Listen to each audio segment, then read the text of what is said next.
Okay.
Good evening everyone.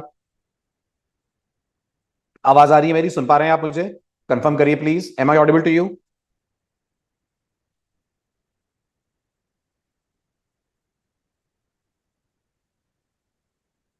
Very good. तो continue करते हैं लास्ट लेक्चर से आगे। लास्ट लेक्चर में अपन ने एक प्रॉपर्टी फाइल बनाकर अपने स्प्रिंग कोड से प्रॉपर्टी फाइल का डेटा आपने फेच करा था, जिसके लिए आपने अगेन वैल्यू एनोटेशन को यूज करा था। अब ध्यान से इस कोड को देखकर मुझे बताइए, आपकी स्टूडेंट क्लास में कंस्ट्रक्टर कैसा है? पैरामीटराइज के नॉन पैरामीटराइज? आपकी स्टूडेंट क्लास में कंस्ट्रक्टर कैसा है? पैरामीटराइज के नॉन पैरामीटराइज्ड? Non parameterised. क्या लगता है आपको, अगर मैं इस कंस्ट्रक्टर को पैरामीटराइज कर दूं लाइक दिस, पैरामीटर में ये ले रहा है रोल नंबर और नेम, और उम्मीद के मुताबिक अंदर कह दूं this dot roll equal to roll और this dot name equal to name, तो आपके प्रोग्राम का बिहेवियर क्या होगा? अच्छे से सोच के बताइएगा। पहले इनिशियलाइजेशन होगा फिर कंस्ट्रक्टर चलेगा, या पहले कंस्ट्रक्टर चलेगा फिर इनिशियलाइजेशन होगा? क्या होगा? बिल्कुल सही ऋषिकेत, ना इनिशियलाइजेशन ना कंस्ट्रक्टर, कुछ भी नहीं होगा, स्प्रिंग थ्रो कर देगा एक्सेप्शन। कारण सिंपल है, इस समय आपकी क्लास में कितने कंस्ट्रक्टर हैं? इस समय आपकी क्लास में सिर्फ एक कंस्ट्रक्टर है। तो क्या स्प्रिंग ऑब्जेक्ट बनाने के बाद इस कंस्ट्रक्टर को कॉल करेगा? तो जवाब है बिल्कुल करेगा। और क्योंकि ये कंस्ट्रक्टर पैरामीटराइज्ड है और आपने ऑब्जेक्ट कंपोनेंट से क्रिएट करवाया, यानी स्प्रिंग ने ऑब्जेक्ट बनाया है, तो फिर डीआई करने में आप स्प्रिंग की हेल्प करेंगे। ये जो आपने वैल्यू एनोटेशन यहां लगाए हुए हैं, ये यहां से हटकर कहां चले जाएंगे? ये इंस्टेंस वेरिएबल से हटकर आपके कंस्ट्रक्टर के आर्ग्यूमेंट्स में चले जाएंगे। तो अभी अगर मैं इस कोड को रन करूं तो क्या होगा? अभी अगर मैं इस कोड को रन करूं तो स्प्रिंग थ्रो कर देगा एक्सेप्शन, ये कहते हुए कि वो बीन क्रिएट ही नहीं कर पा रहा है, डिपेंडेंसी सेटिस्फाई नहीं हो रही है। We must be getting unsatisfied dependency exception. कारण सिंपल है, स्प्रिंग को कोशिश करनी है इस कंस्ट्रक्टर को कॉल करने की, पर वो कॉल ही नहीं कर पा रहा है क्योंकि उसके पास डेटा ही नहीं है। तो अगर आपने स्प्रिंग से बीम क्रिएट करवाया है और आपका कंस्ट्रक्टर पैरामीटराइज्ड है, तो गौर करिएगा, चाहे डेटा आप प्रोवाइड करें या प्रॉपर्टीज फाइल प्रोवाइड करें, डेटा प्रोवाइड करने के लिए आपको वैल्यू एनोटेशन की मदद लेनी ही पड़ेगी। ये बात समझ में आ रही है? डेटा प्रोवाइड करने के लिए आपको पैरामीटर में वैल्यू एनोटेशन की मदद लेनी ही पड़ेगी। Is this point clear? है ना? तो अब अगर मैं इस कोड को एग्जीक्यूट करूं,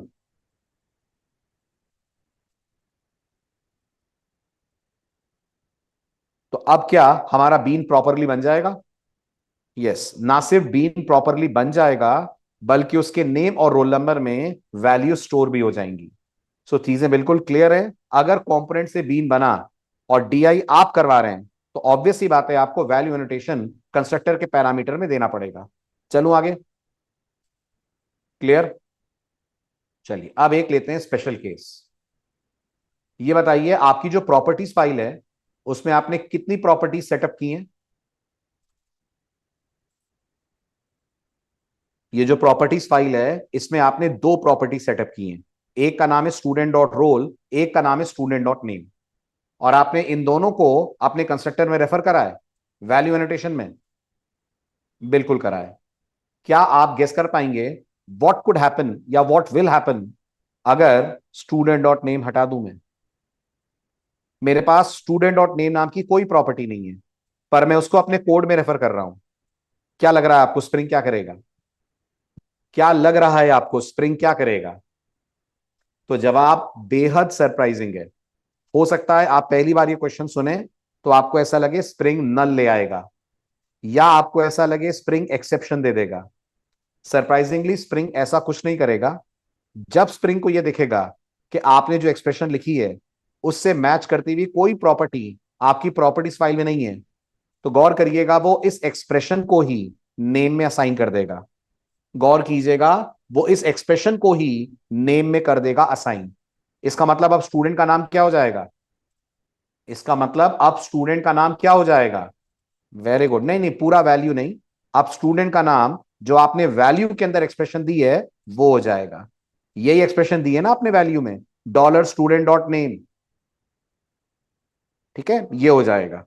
अगर आपको लगता है नहीं ये तो नहीं होना चाहिए, अगर प्रॉपर्टीज फाइल में कोई प्रॉपर्टी मिसिंग है तो ये वैल्यू की जगह मैं कुछ वैल्यू सेटअप करूं वो आ जाए, तो आप अपने वैल्यू एनोटेशन को डिफॉल्ट वैल्यू भी दे सकते हैं।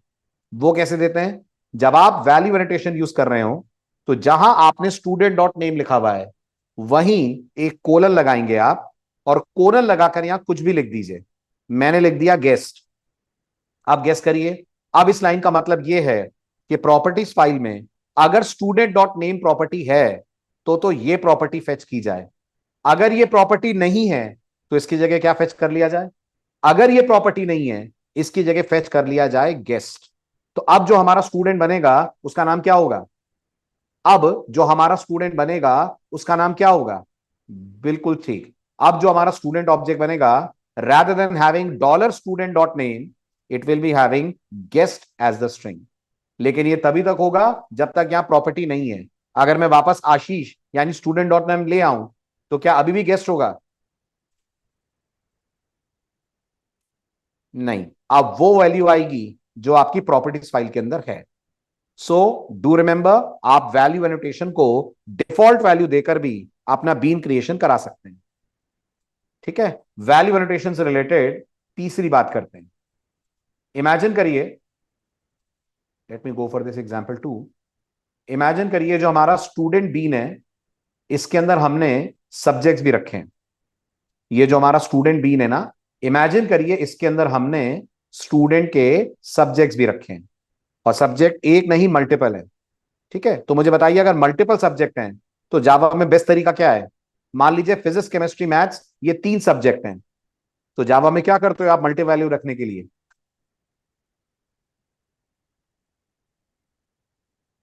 नहीं ऋषिकेत, लिस्ट तो तब लेते हैं जब आपको अंदाजा ना हो साइज का। मैं कह रहा हूं फिजिक्स केमिस्ट्री मैथ्स ये तीन वैल्यूज हैं। बिल्कुल ठीक, जावा में आप बनाते हैं एरे। तो अब अपन देखते हैं क्या हम अपने बीन के अंदर अगर एरे रखें तो हम उसके लिए डीआई करा पाएंगे। तो मैंने कहा स्ट्रिंग स्क्वायर ब्रैकेट सब्जेक्ट्स। ठीक है, ये मेरा सब्जेक्ट्स का एक एरे हो गया। डेटा टाइप क्या है एरे की? Everyone please respond. Data type हमारे एरे की स्ट्रिंग है। ठीक है, मैंने अपने कंस्ट्रक्टर में एक तीसरा पैरामीटर भी दिया by writing string string subjects, और एज एक्सपेक्टेड अंदर मैंने कहा this dot subjects is equals to subjects. ये एक लाइन मैंने असाइनमेंट ऑपरेटर के यहां पर और लिख दी, this dot subject is equals to subjects. ये भी क्लियर है?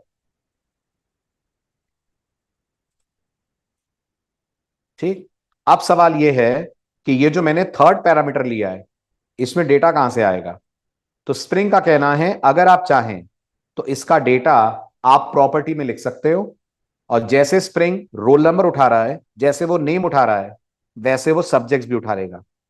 क्या लिखना पड़ेगा आपको? आपको लिखना पड़ेगा student dot subjects equal to, कोई स्क्वायर ब्रैकेट कुछ नहीं, सिर्फ कॉमा से सेपरेट करके सारे सब्जेक्ट के नाम। तो मेरे केस में कितने सब्जेक्ट हैं? मेरे केस में 3 सब्जेक्ट हैं। तो मैं कह दूंगा physics, comma chemistry, comma maths. हो गए आपके तीनों सब्जेक्ट आपके उस पर्टिकुलर एरे के अंदर असाइन। Got it? आप नोटिस करिए, जब स्प्रिंग स्टूडेंट डॉट रोल देखेगा तो 101 उठा के लाएगा और इसके अंदर असाइन कर देगा। ऐसे ही नेम में कर देगा आशीष। और जब वो देखेगा आप यहां लिख रहे हैं, अब यहां आपको एनोटेशन देना पड़ेगा, @वैल्यू, और जैसे आपने कहा $student.name, $student.roll, ऐसे ही आप बोलेंगे $student.subjects। ये लिखकर इस करली ब्रेस को आप क्लोज करिए, डबल कोट्स को क्लोज करिए, ये नेम,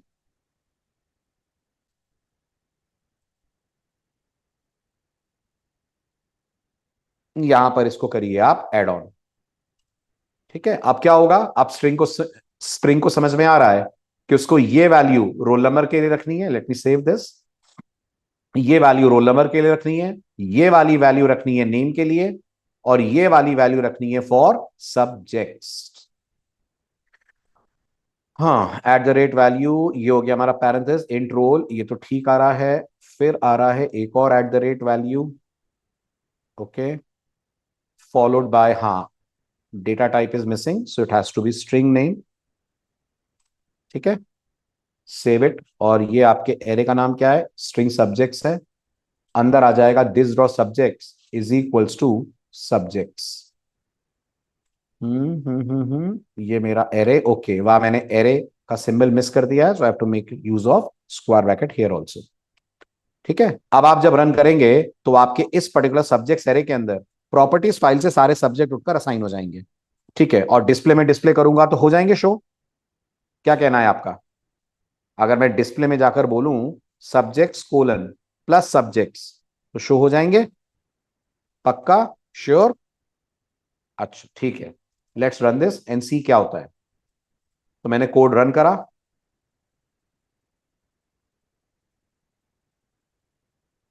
ये क्या है? आपने तो फिजिक्स केमिस्ट्री मैथ्स भेजा था ना, ये क्या है? वेरी गुड शुभम, ये आपके स्ट्रिंग एरे का टू स्ट्रिंग कॉल हो रहा है। याद है आपको जावा में एरे भी ऑब्जेक्ट्स होते हैं? याद है? तो ये जो आपने एरे बनाया है ये जावा के लिए एक ऑब्जेक्ट है। और क्या हर ऑब्जेक्ट के पास एक टू स्ट्रिंग होता है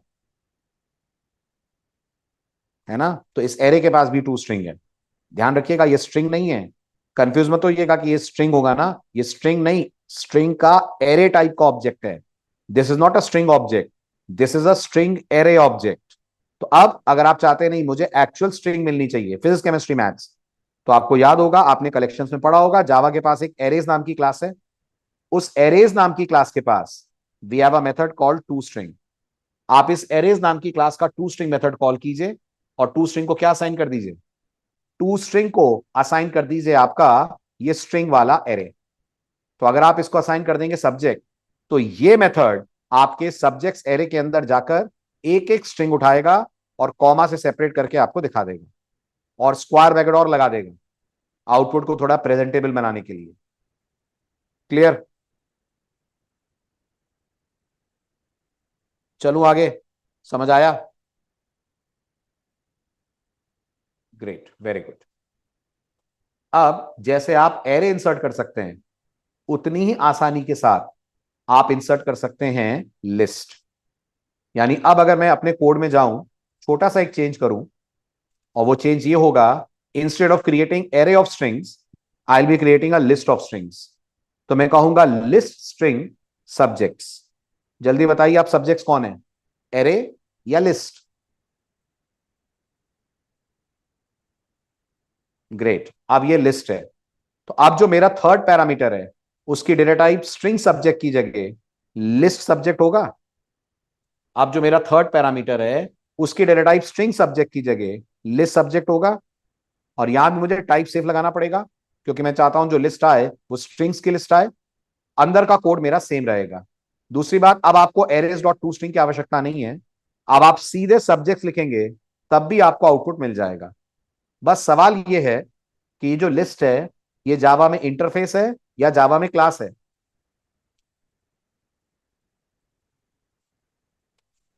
कौन है लिस्ट? इंटरफेस है। तो सवाल ये आता है कि स्प्रिंग फिर क्या लिस्ट का ऑब्जेक्ट बनाएगा?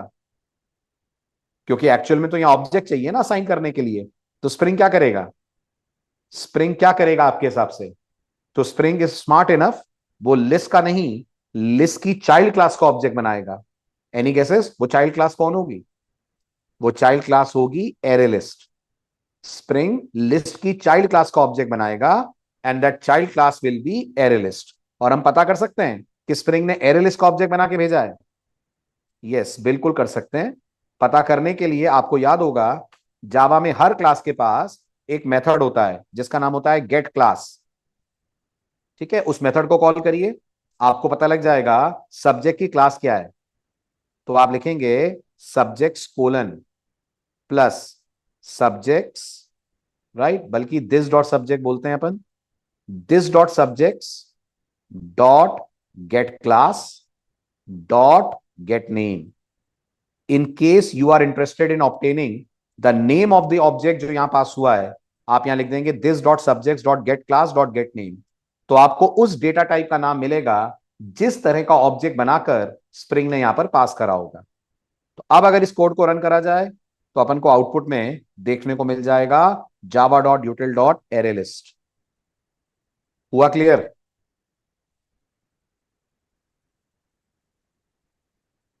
No doubts, no queries? बढ़ूं आगे? ठीक है, अब अगले टॉपिक पे जंप करने से पहले एक आखिरी बात रिगार्डिंग कंपोनेंट एंड बीन।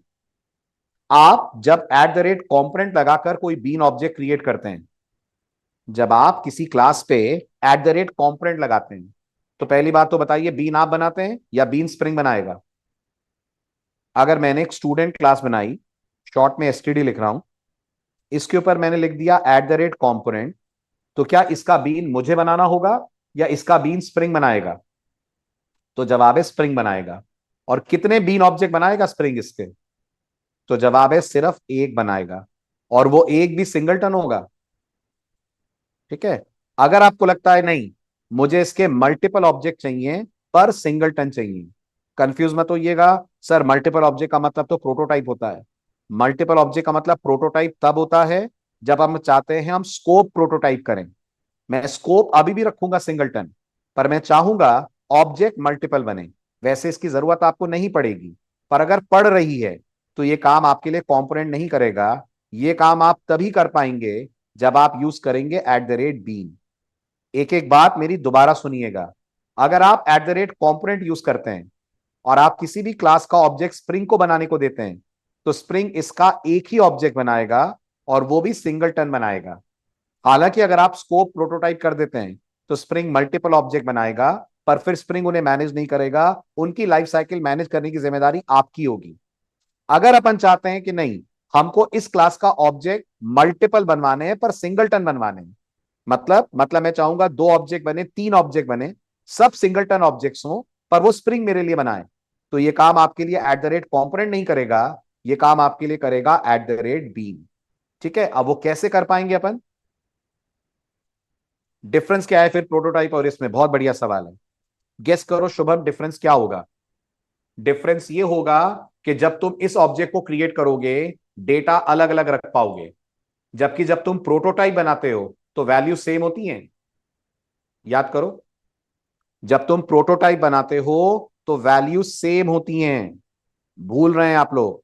अगर अपन प्रोटोटाइप ऑब्जेक्ट बनाते हैं ना, स्कोप प्रोटोटाइप कर देते हैं, तो वैल्यू सेम आती हैं। याद आ रहा है, नहीं याद आ रहा है? यस, वैल्यू सेम होती हैं, ऑब्जेक्ट डिफरेंट होते हैं। अब क्या होगा? अब ये होगा ऑब्जेक्ट डिफरेंट होगा और वैल्यूज भी आप डिफरेंट कर पाएंगे। क्लियर हुआ? ऑब्जेक्ट डिफरेंट होगा, वैल्यू भी आप डिफरेंट कर पाएंगे। क्लियर हुआ? ठीक है ना। जबकि आप अगर प्रोटोटाइप करते हो तो ऑब्जेक्ट तो मल्टीपल बनते हैं, पर सभी ऑब्जेक्ट में डेटा क्या आता है? सभी ऑब्जेक्ट में डेटा सेम आता है। आई होप आपको याद होगा, भूले नहीं होंगे आप इस बात को, याद है? ठीक है। अगर याद नहीं आ रहा है तो मैं कोई पुराना कोड खोल के आपकी ये डाउट को दूर करता हूं। लेट्स से एनोटेशन वाला हमारा ये एग्जांपल है, किसी में भी जिसमें हमने लगा रखा हो @स्कोप।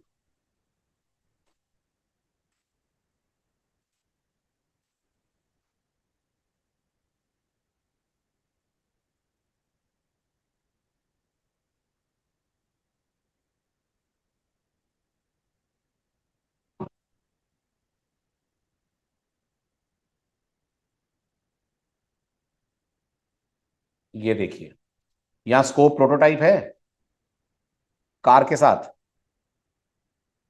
स्टूडेंट के साथ भी स्कोप प्रोटोटाइप है। यस और नो? है।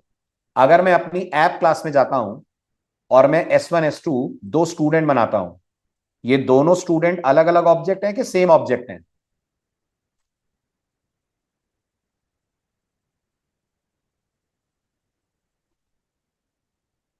गलत जवाब ऋषिकेत, ये दो अलग अलग ऑब्जेक्ट हैं। लेकिन अगर मैं इन दोनों का डेटा शो करूं by writing S1 dot followed by show and S2 dot show, क्या लग रहा है? क्या लग रहा है आपको? मुझे डेटा सेम मिलेगा कि मुझे डेटा डिफरेंट मिलेगा? क्या फील हो रहा है आपको? मुझे डेटा सेम मिलेगा, जबकि हैश कोड अलग होंगे। यस, हैश कोड अलग होंगे, पर डेटा सेम मिलेगा। देखिए ध्यान से, चेक करिए। स्टूडेंट बीन क्रिएटेड, ठीक है। अभी अपन ने इसके अंदर कोई इंस्टेंस वेरिएबल नहीं रखा है, बट सपोज करिए मैं यहां इंस्टेंस वेरिएबल रख देता हूं, रोल नंबर में 10, और मैं यहां लिख देता हूं नेम में रवि। क्या लगता है आपको, दोनों का रोल नंबर और नाम सेम आएगा कि अलग आएंगे? दोनों का रोल नंबर और नाम सेम आएगा कि अलग आएंगे? तो जवाब है दोनों का रोल नंबर और नाम सेम आएगा, ऑल्दो इनका हैश कोड अलग होगा। यस, ऑल्दो इनका हैश कोड अलग होगा। क्लियर हुआ? बट सर वैल्यू यूजर से आएगी तब। हाँ, वैल्यू यूजर से आएगी, और प्रोटोटाइप आप बनाते हो तो दोनों ऑब्जेक्ट में वैल्यू आप डिफरेंट दे पाओगे। लेकिन क्या प्रोटोटाइप बीन की पूरी लाइफ साइकिल स्प्रिंग मैनेज करेगा? बोलिए बोलिए बोलिए। क्या प्रोटोटाइप बीन की पूरी लाइफ साइकिल स्प्रिंग मैनेज करेगा? नहीं करेगा, आपको करना पड़ेगा। Got it? और फिर अब तो यूजर आएगा, यूजर से इनपुट लेंगे, बात तो तब की है। अभी कैसे करोगे आप? एज ऑफ नाउ अगर मैं आपसे कहूं, और मैं एक और बात बता दूं, आप आगे चलकर यूजर नहीं, खुद ही चाहोगे अलग अलग बीन को आप अलग अलग वैल्यूज दो। एक ही प्रोग्राम में आप चाहोगे दो अलग अलग बीन बनाए, दोनों के लिए अलग अलग वैल्यूज दे। डेमो देखना चाहेंगे? मैं आपको डेमो दिखाता हूं। आपसे पहले एक बैच चल रहा है मॉड्यूल 2 का, उन लोगों के में मैं इस समय एआई पढ़ा रहा हूं, स्प्रिंग एआई। थोड़ा बहुत एआई के बारे में अगर आप जानते हो, तो हमारे पास एक ओपन एआई है जिसका चैट जीपीटी है ना। और हमारे पास एक ओलामा करके भी होता है। ओलामा वो सॉफ्टवेयर है जो हमारे पास अलग अलग एआई मॉडल्स अवेलेबल कराता है। हम उसके थ्रू एंथ्रोपिक एआई से बात कर सकते हैं, हम उसके थ्रू किसी डीप सीक एआई से बात कर सकते हैं। हाँ जी, ओलामा फ्रीवेयर है। ओलामा फ्रीवेयर है, लेकिन ओपन एआई चार्ज है ना। अभी इसको छोड़िए कौन फ्री है कौन चार्ज है। आप मुझे बताइए, क्या एक एप्लीकेशन में हम दो एआई मॉडल्स यूज करना चाह सकते हैं? ऐसा हो सकता है कि मैं एक एआई एप्लीकेशन बनाऊं जिसमें चैट जीपीटी भी यूज हो, जिसमें ओलामा भी यूज हो। ठीक है, तो मुझे कितने बीन की जरूरत पड़ेगी? मुझे दो बीन की जरूरत पड़ेगी। दोनों बीन की क्लास सेम होगी, लेकिन एक मॉडल यूज करेगा ओपन एआई का और एक मॉडल यूज करेगा ओलामा का। Do you agree with me? ठीक है, अब देखिए ये काम कैसे कराए उस बैच के स्टूडेंट्स ने।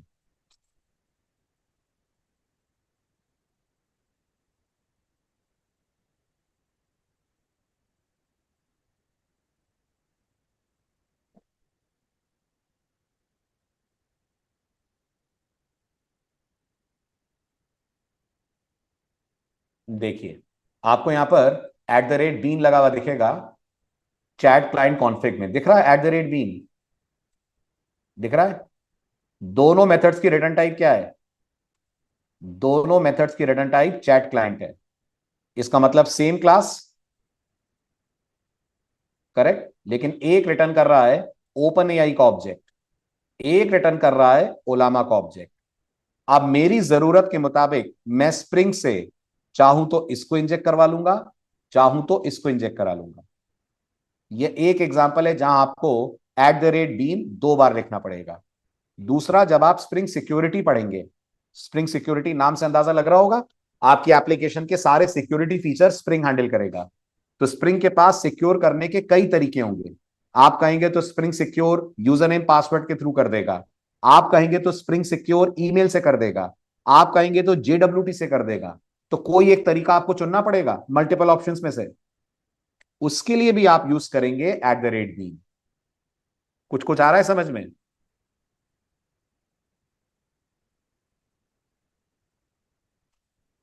तो इसलिए अपन ये टॉपिक पढ़ रहे हैं, है ना। अभी ज्यादा नहीं सोचना है आपको कि हम @bin 2 बार क्यों लगाएंगे। ये बहुत काम आएगा जब आप स्प्रिंग में सिक्योरिटी पढ़ेंगे, जब आप स्प्रिंग में एआई पढ़ेंगे। चलूं आगे? ठीक है, फिलहाल इसका आउटपुट देख लीजिए जो अपन ने करा है, कि क्या दोनों स्टूडेंट्स अलग अलग डेटा के साथ बन रहे हैं? नहीं बन रहे हैं। दोनों स्टूडेंट का डेटा आपको बिल्कुल सेम मिल रहा है, ये भी रवि और 10 है, ये भी रवि और 10 है। ऑल दो दोनों का हैश कोड अलग आ रहा है। लूप में कॉल कर सकते हैं। कैसा लूप ऋषिकेश? हम लूप बनाएंगे ही नहीं ना, स्प्रिंग डीआई करेगा ना हमारे लिए। लूप कैसे लगा देंगे? और कहां लगाएंगे लूप? हमें तो मेथड से ऑब्जेक्ट रिटर्न कराना है। एक मेथड से 2 ऑब्जेक्ट कैसे रिटर्न करा लोगे अगर लूप लगा भी लोगे तो?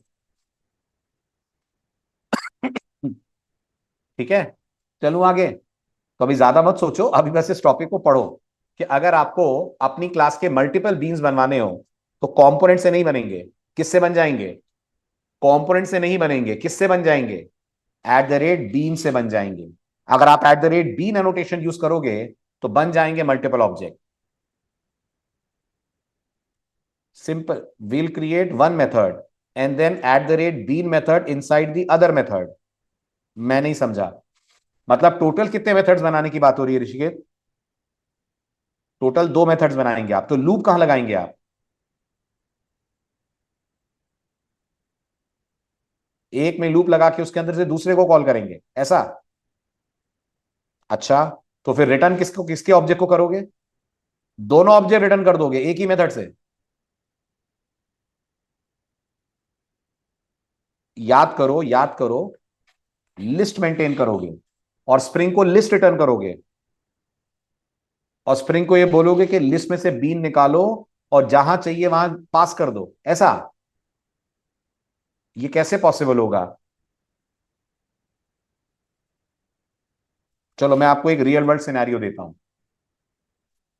इमेजिन करो मेरे पास ये कार नाम की क्लास है। इमेजिन करो कार की डिपेंडेंसी इंजन पे है।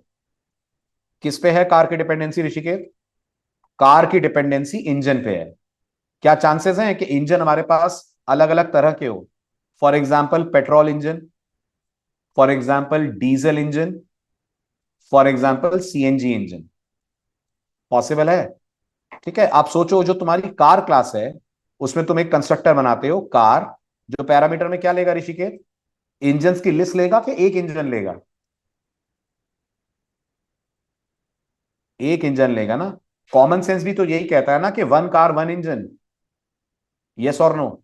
तो अगर तुमने यहां पैरामीटर में एक इंजन दिया, तो अब आप मुझे बताओ, अगर तुम इस पेट्रोल इंजन से डीजल इंजन और सीएनजी को कॉल करोगे और तुम तुम्हारे पेट्रोल इंजन की रिटर्न टाइप लिस्ट रखोगे, तो क्या तुम स्प्रिंग से उम्मीद कर सकते हो कि वो लिस्ट में जाए, एक पर्टिकुलर इंजन निकालकर यहां पास करे? इतना करेगा स्प्रिंग? नहीं करेगा। तो तुम्हें क्या करना पड़ेगा? तुम्हें रिटर्न टाइप इंजन ही रखनी पड़ेगी। तो ऋषिकेश सबकी टाइप इंजन ही है भाई। All of them are engines. Are you getting that? मैं सिर्फ इंटरनल स्पेसिफिकेशन चेंज कर रहा हूं, है तो सब इंजन के ऑब्जेक्ट। तो नहीं पॉसिबल है ना ये। और वैसे भी क्या मुझे एक क्लास में एक कार में 3 इंजन लगाने हैं, कि मुझे एक कार में एक इंजन लगाना है? कितने इंजन लगाने हैं मुझे?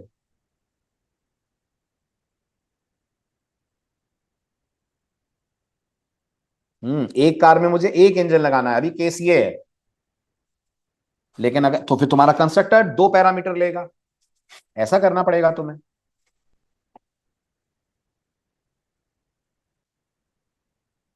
ठीक है, चले आगे फिलहाल।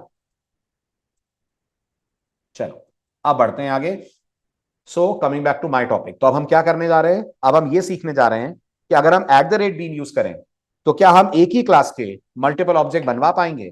तो जवाब है बिल्कुल बनवा पाएंगे, बाय ऑल मींस बनवा पाएंगे।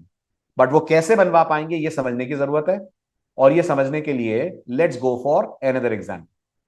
तो अपन कॉपी करते हैं, यही वाला एग्जाम्पल ले लेते हैं। बस मुझे एक्सएमएल नहीं चाहिए। So I go for let's say annotation example 9।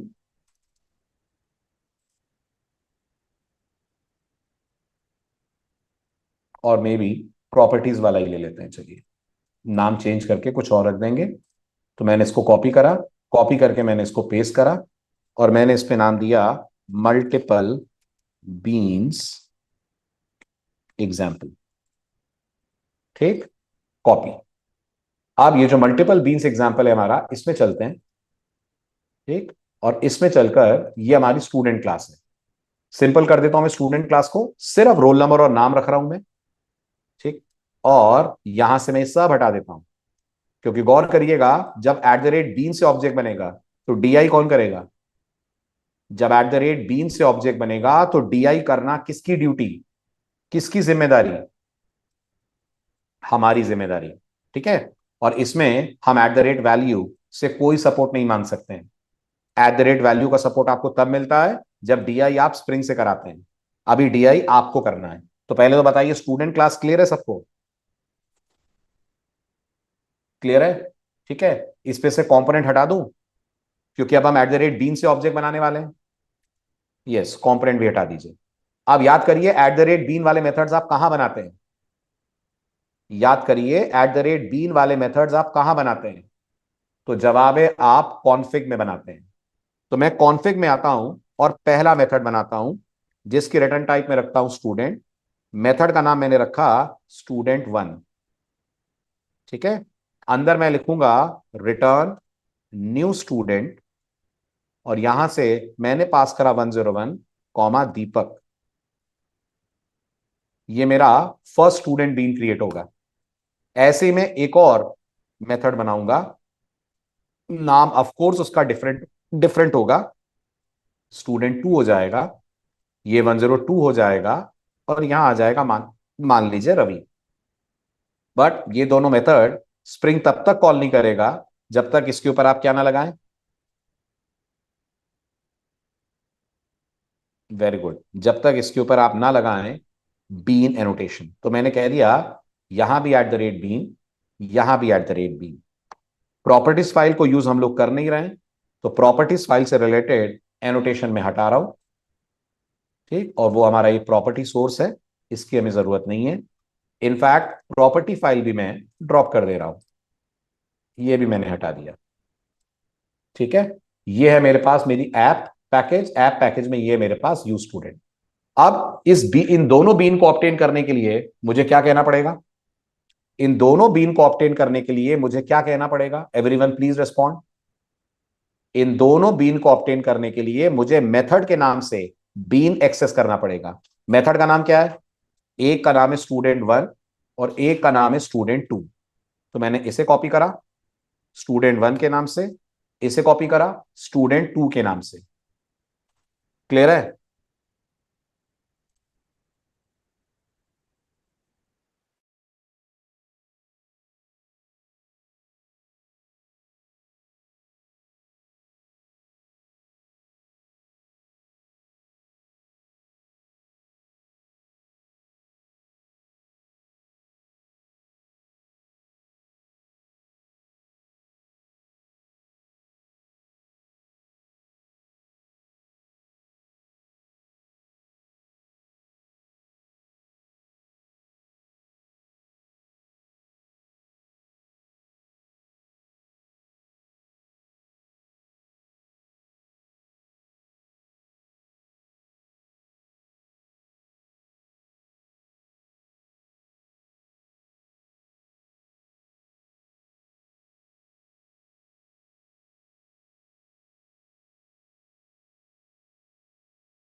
Okay, तो मैंने कहा student one student to S1 S2 से इनको रेफर कर लिया। अब अगर मैं दोनों का शो कॉल करूंगा तो क्या दोनों शो पे मुझे डिफरेंट आउटपुट्स मिलेंगे?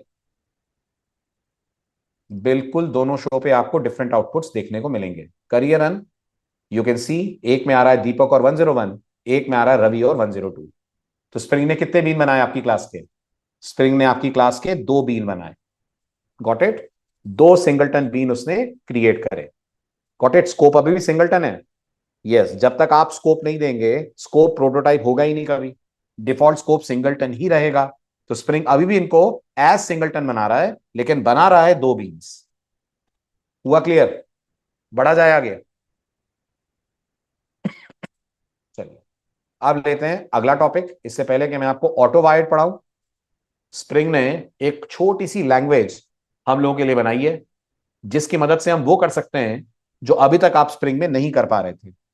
और इस छोटी सी लैंग्वेज का जो स्प्रिंग ने बनाई है स्प्रिंग में यूज होने के लिए, नाम है SPEL। फुल फॉर्म है स्प्रिंग एक्सप्रेशन लैंग्वेज। गौर करिएगा, ये जावा नहीं है, ये एक छोटी सी नई लैंग्वेज है जो स्प्रिंग के अंदर आप यूज करते हैं, स्प्रिंग फ्रेमवर्क में यूज करते हैं। और ये आपको कई सारी एक्टिविटीज करने में हेल्प करती है जो अभी तक आप नहीं कर पा रहे हैं। क्या क्या कर सकते हैं हम SPEL से? तो गौर कीजिए, SPEL से आप अपने बीन की प्रॉपर्टीज डायनेमिकली एक्सेस कर सकते हैं।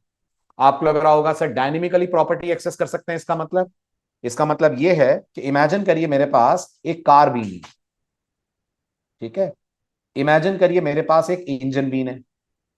हम कार में इंजन की डिपेंडेंसी ऐड करना जानते हैं? हम कार में इंजन को एज अ डिपेंडेंसी ऐड करना जानते हैं? बिल्कुल जानते हैं। अगर मैं इंजन को कार में ले आऊं और eight the rate auto wired लगा दूं, जो हमने अभी पढ़ा नहीं है, बट आपको मैंने हिंट दिया था कि एट द रेट वैल्यू लगता है for primitives, eight the rate auto wire लगता है फॉर ऑब्जेक्ट्स। इतना याद है आपको?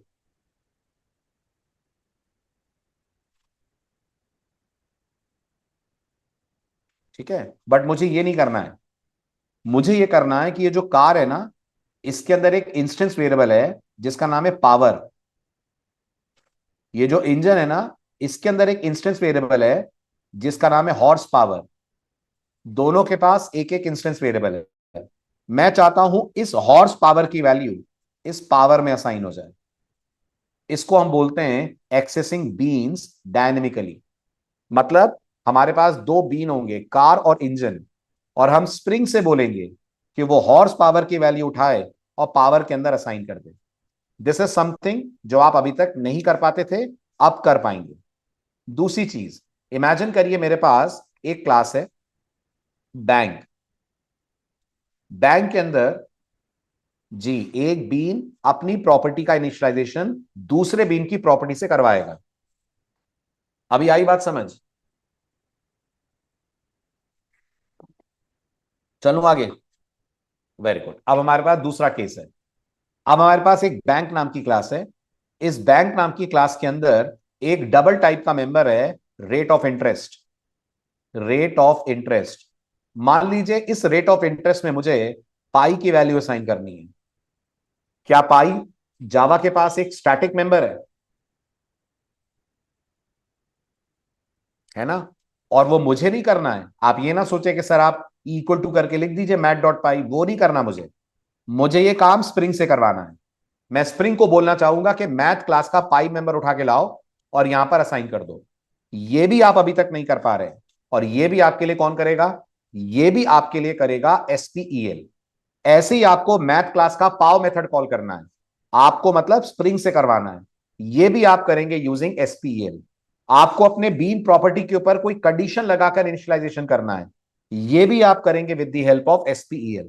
ऐसे कई सारे काम हैं जो आप अभी तक नहीं कर पा रहे थे, वो अब आपके लिए कौन करेगा? वो आपके लिए करेगा SPEL। जैसे आपने देखा, आपने प्रॉपर्टीज फाइल से लिस्ट मेंटेन करवा ली। अगर लिस्ट की जगह आपको मैप चाहिए हो तो, अगर आपकी स्टूडेंट क्लास के अंदर आपने एक मैप रखा हो जिसमें सब्जेक्ट का नाम और मार्क्स हो तो नहीं हो पाएगा ना मैनेज, क्योंकि प्रॉपर्टीज फाइल के अंदर हम सिर्फ लिस्ट का डेटा रख पा रहे थे, मैप का नहीं रख पा रहे थे। अगर आपको मैप का डेटा रखना है और उसे पिकअप करना है तो ये भी आपके लिए करेगी SPEL। आ रहा है समझ? ठीक है। अब सवाल, एसपीईएल का सिंटेक्स कैसा होता है? सिंटेक्स बिल्कुल वैसा होता है जैसा वैल्यू के साथ था। बस फर्क क्या था, आप एट द रेट वैल्यू के साथ अंदर पैरेंथेसिस में क्या लगाते थे? डॉलर लगाते थे ना। अब डॉलर की जगह हैश आएगा, डॉलर की जगह हैश आएगा। तो सिंटेक्स क्या हो जाएगा? सिंटेक्स ये हो जाएगा। इसका मतलब एट द रेट वैल्यू दो तरीके से आप लिख सकते हैं, या तो ऐसे और या ऐसे। दोनों के नाम सुन लीजिएगा। जब आप यहां डॉलर लगाते हैं, इसको हम लोग बोलते हैं प्लेस होल्डर। और जब आप यहां हैश लगाते हैं, इसी को हम लोग बोलते हैं स्प्रिंग एक्सप्रेशन लैंग्वेज। क्लियर है दोनों का डिफरेंस? ठीक है। अब डॉलर तो आपने खूब यूज कर लिया। हैश के अंदर क्या क्या लिख सकते हैं, इसका डिस्कशन करते हैं। नंबर वन, इस हैश के अंदर आप डायरेक्ट एक्सप्रेशंस लिख सकते हैं, मैथमेटिकल। तो अगर आपने कह दिया हैश 19+1, तो ऐड में क्या आ जाएगा? 20 आ जाएगा। आपने कह दिया हैश string 1 + string 2, तो ऐड स्ट्रिंग में क्या आ जाएगा? दोनों का कंकैटिनेटेड फॉर्म आ जाएगा। आपने कहा 20 - 1, 19 आ जाएगा। 10 × 2, 20 आ जाएगा। इवन जो जावा नहीं देती है, वो भी आपको एसपीएल देती है। क्या जावा में पावर के लिए कोई ऑपरेटर है? नहीं है। जावा में पावर का मेथड है, बट एसपीएल आपको ये वाला ऑपरेटर देती है, जिसको आप 2 और 9 के बीच में लगाएं, तो ये आपको 2⁻⁹ यानी 512 दे देगा। Got it? This all example, they are nothing but they are examples of SPEL. Clear हुआ पहला केस? चलें आगे। दूसरा केस, एसपीईएल की मदद से आप कंडीशंस भी लिख सकते हैं। जैसे मेरे पास ये एक बूलियन इंस्टेंस वेरिएबल है, और मेरे को इस पे इस कंडीशन का आंसर रखना है। तो मैं कह दूंगा 1 = 1, this will give me true, this true will be assign to equal. 1 < 1, false, false will be assign to this. 250 > 200, yes it is, and 200 < 4000, yes it is। ये भी ट्रू, ये भी ट्रू, बीच में and, overall true will be assign to this. ऐसे आप बहुत सारे काम हैं जो कर पाएंगे, और इनके इनमें आप यूज करेंगे एसपीईएल। ज्यादा टेंशन मत लीजिएगा सर, इसकी जरूरत क्या है? बहुत जबरदस्त जरूरत है। जब आप स्प्रिंग सिक्योरिटी करेंगे और अपने यूजर्स को रोल बेस्ड एक्सेस देंगे। क्या वर्ड सुना आपने? क्या देंगे अपने यूजर को? अपने यूजर को रोल बेस्ड एक्सेस देंगे। फॉर एग्जाम्पल, आपकी एप्लीकेशन के अंदर एक एडमिन है, आपकी एप्लीकेशन के अंदर एक कस्टमर है, आपकी एप्लीकेशन के अंदर एक वेंडर है। ये तमाम काम के लिए आप यूज करेंगे एसपीईएल। क्लियर हुआ? चलूं आगे? No doubt, no queries?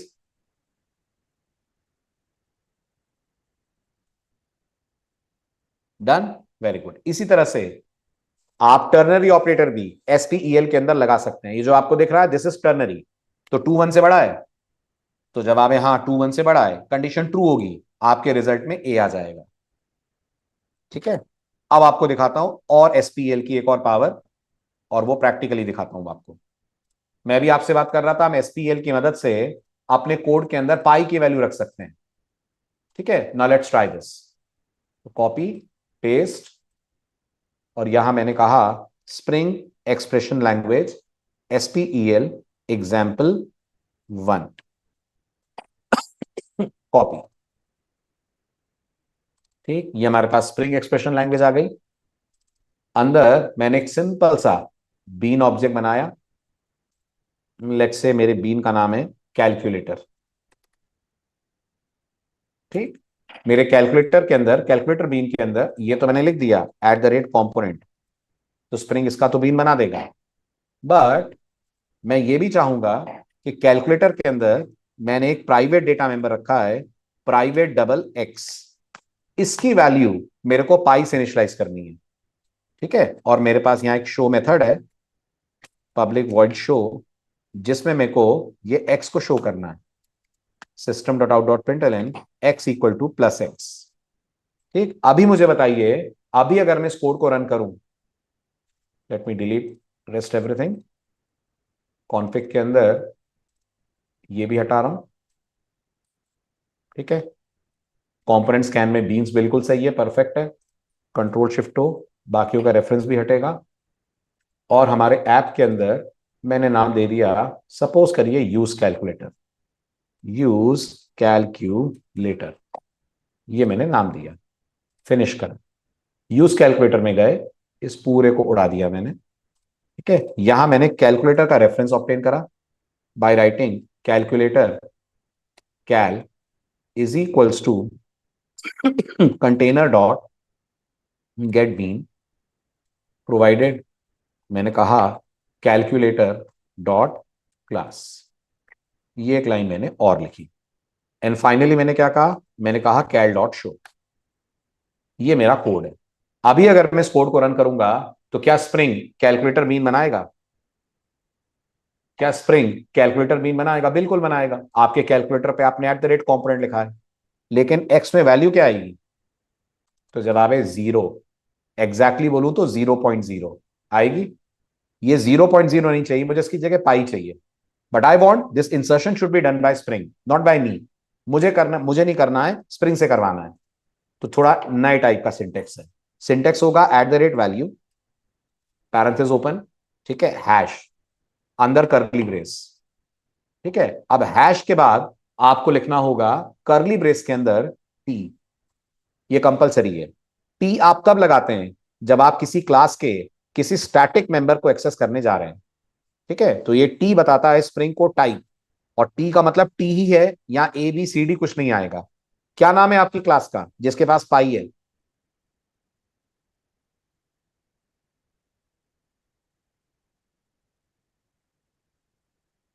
उसमें भी टाइम लग रहा है। Very good. पूरा नाम चाहिए, तो पूरा नाम होगा Java dot lang dot math. ठीक है, इसके बाद आपका पैरेंथेसिस बंद होगा, वॉच वेरी केयरफुली। पैरेंथेसिस बंद करने के बाद आप लगाएंगे डॉट, और फिर आप कहेंगे pi. This is spring's way of accessing static members of a class via SPEL. अब जब आपका ये कोड रन होगा, स्प्रिंग ऑटोमेटिकली एक्स के अंदर डीआई करेगा, और वैल्यू किसके लेकर आएगा? वैल्यू जावा के मैट डॉट पाई की लेकर आएगा। समझ आया? क्लियर हुआ? Got it? इसी तरह से मान लीजिए मेरी इस कैलकुलेटर क्लास के अंदर एक और इंस्टेंस वेरिएबल है। अच्छा, वो कौन है? वो है एक इंट टाइप का वेरिएबल जो एक रैंडम वैल्यू रखेगा। मैं चाहता हूं इसके अंदर एक रैंडम वैल्यू आए। अब आपको याद होगा, जावा में रैंडम वैल्यू लाने के लिए हमारे पास रैंडम नाम का एक मेथड होता है। होता है रैंडम नाम का एक मेथड। चलिए इसको डबल कर देता हूं। ठीक है, आप उस रैंडम नाम के मेथड को भी यहां पर यूज कर सकते हैं।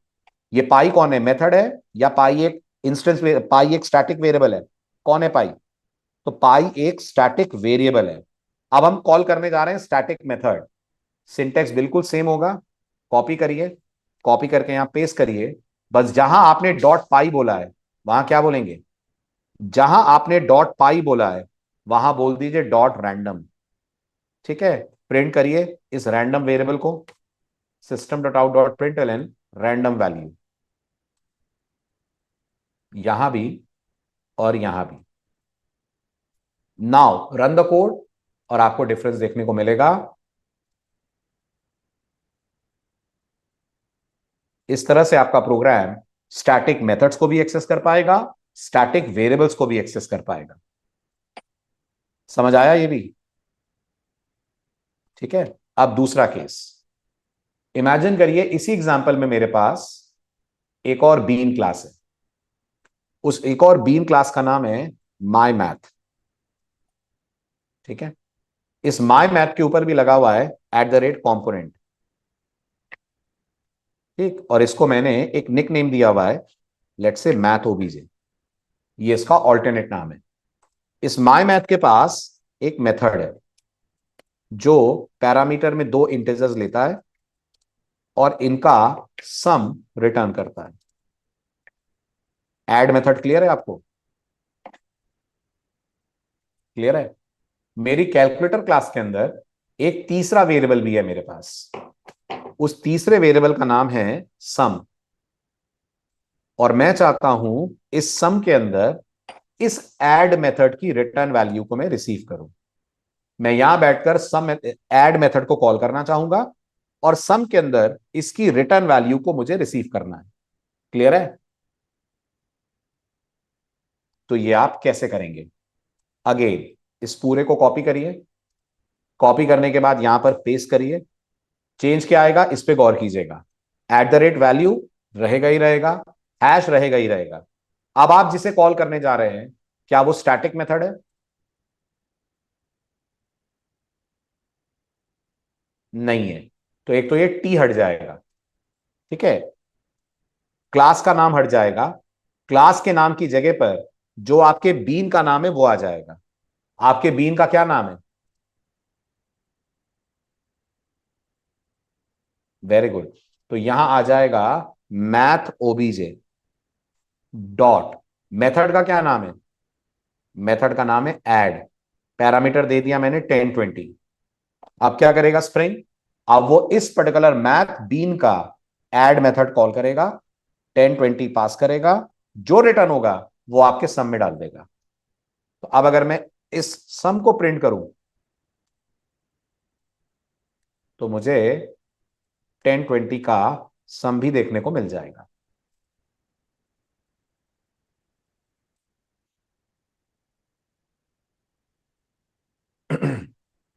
क्लियर?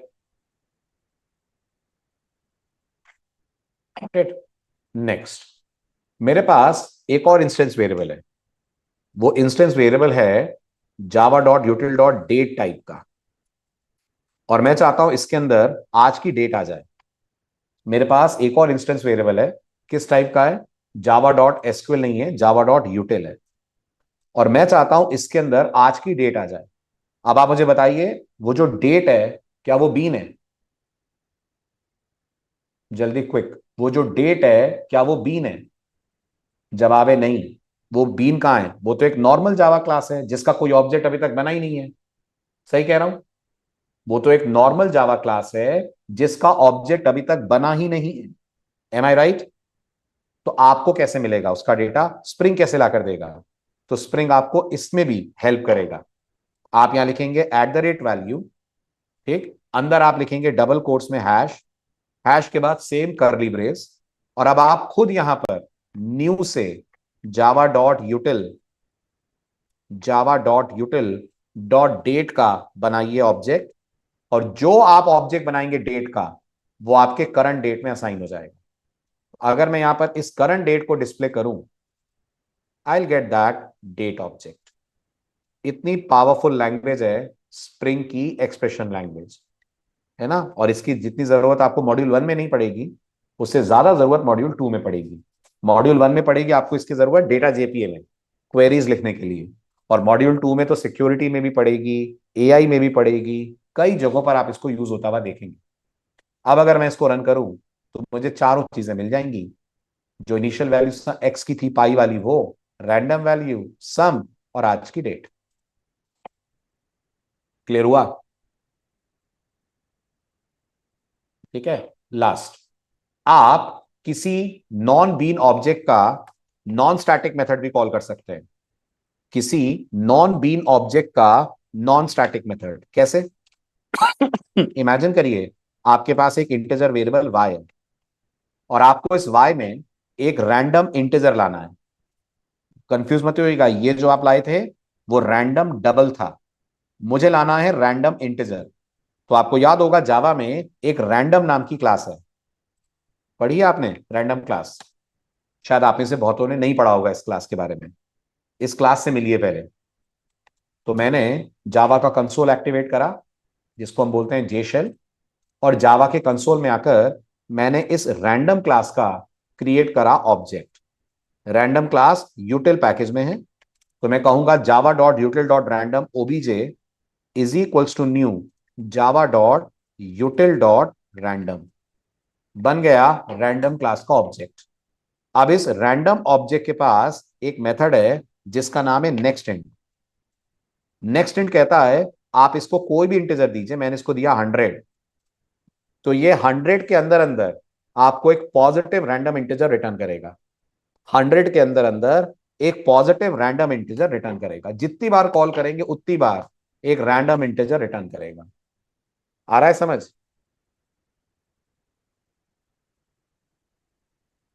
चलो आगे। अब मेरे को यही काम अपने बीन के इस प्रॉपर्टी पे करना है कि ये जो y है ना, इसमें भी मेरे को रैंडम ऑब्जेक्ट के रैंडम नेक्स्ट इन मेथड से वैल्यू चाहिए। गेस करिए क्या लिखना पड़ेगा मुझे? इतना आएगा न्यू वगैरह? बोलिए। आएगा इतना? New Java dot util dot random? बिल्कुल। इसके बाद डॉट, डॉट के बाद नेक्स्ट इंड, और यहां पास कर दीजिए आप इसका आर्ग्यूमेंट। क्या आएगा वाई में? जल्दी बताइए। क्या आएगा वाई में? कुछ भी रैंडम वैल्यू। 101 आएगा? कैसे कह सकते हैं 101 आएगा? कुछ भी रैंडम वैल्यू आ जाएगी, 101 कैसे आएगा? It could be any random value, और 101 तो बिल्कुल नहीं आएगा आपकी। हाँ, 1 से लेकर 100 के बीच में कोई भी रैंडम वैल्यू आ जाएगी। करेक्ट। तो रन कीजिए and see for yourself. Any random value can arrive. ये क्या हुआ? Unsatisfied bean dependency. Semicolon लग गया क्या? ओ, ब्रैकेट कुछ कम ज्यादा हो गए। कौन सा ब्रैकेट मिस कर गए हम? नेक्स्ट इंट पे एक पैरेंथेसिस मिस कर गए।